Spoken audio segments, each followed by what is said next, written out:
back now at first sight. The fishing wharf in Joal, Senegal is teeming with boats, the nets full of fish. But look closer and you will see an industry in crisis. The fish in the nets are small and the local fishermen must venture further out to sea to fill their nets. Reporter Ricky Shrayok has more. At first glance, it looks like a good haul. But these are mostly sardinella, known locally as yarboy, not the bigger, tastier fish that used to be abundant. There are more yarboy than mackerel. Overfishing is draining the coast of West Africa, and Senegal is no exception. Local officials say foreign-owned industrial boats have depleted fish stocks and destroyed marine habitats. A local favorite, grouper, called chof in Senegal, is getting harder to find. Fishermen have to go out farther to find it. The added fuel costs cut into their earnings.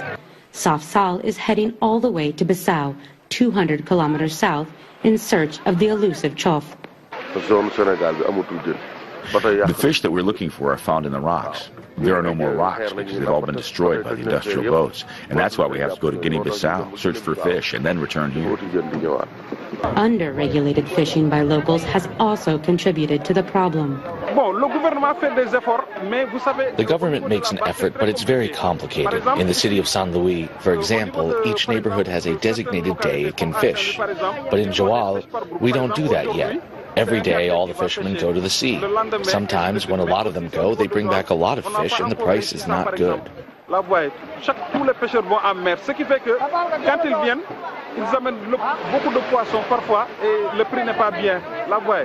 The fishermen say they know they are saturating the market with cheap sardinella, but they say if they don't go out, they don't earn anything. The day's catch is taken to the local smokehouse, turned into fish meal for export abroad, and sold fresh at the market. Fish are the backbone of the town's economy. Business is tough even for vendors with the rare large fish. Scarcity has driven up the prices. The price of chof per kilogram has as much as doubled in the past 5 years, according to local officials. If we had other work, it would be better. This isn't good for us.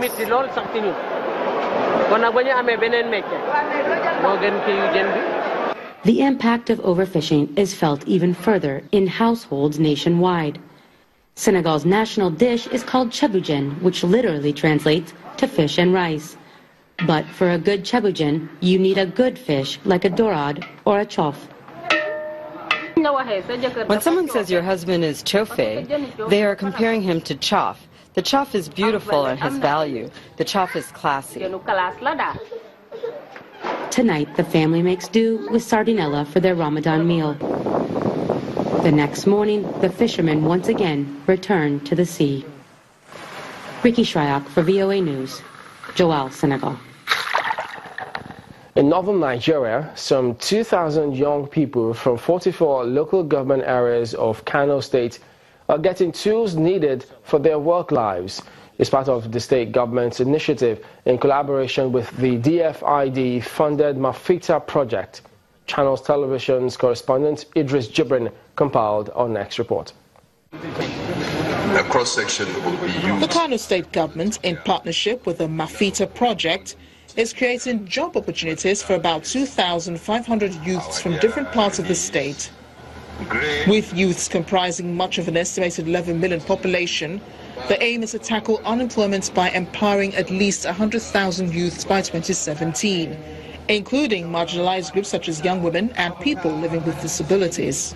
The state development plan is to rebuild the Kano into a dynamic, diversified and competitive economy in which all citizens are able to realize their full potentials in a secure and decent environment. The young men and women are given mechanic tools and sewing kits, among others, to enable them start of small and medium enterprises towards self-sufficiency. Chairman of the Government Empowerment Initiative says the empowerment program is part of efforts to strengthen vocational skills training as well as capacity building. We're going to train over 20,000 youths here in Kano State. At the end of the training, Your Excellency, we initiated a policy where we give empowerment materials or tools and then award capital. The team leader of the Mafita project attributes poor vocational training infrastructure and social inclusion to high unemployment rates in the region. Mafita is currently working with more than 600 master craftspersons and 2,445 apprentices here in Kano.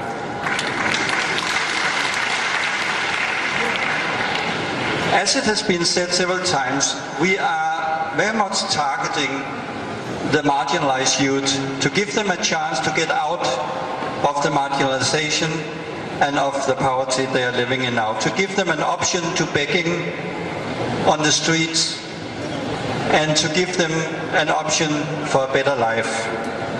With the goal of the 6-year Mafita project centered on facilitating job creation for 68,000 youths within the ages of 15 to 24 in 3 northern states by 2021, projections of rising youth unemployment due to population growth rate is expected to reduce. Well, you're watching Africa 54. I'm Vincent McCory in Washington. Kenya launched a new Chinese-built railway recently aimed at connecting the port of Mombasa to the capital Nairobi and ultimately to the rest of the East African region. Now, VOA hopped aboard for the train's first journey. Mohammed Yusuf has details from Nairobi. The new train made its inaugural run from Mombasa to Nairobi. The new railway cuts the journey from the key port city to the capital in half to about 5 hours. It will save time for us. The time you will be on the road will be shortened.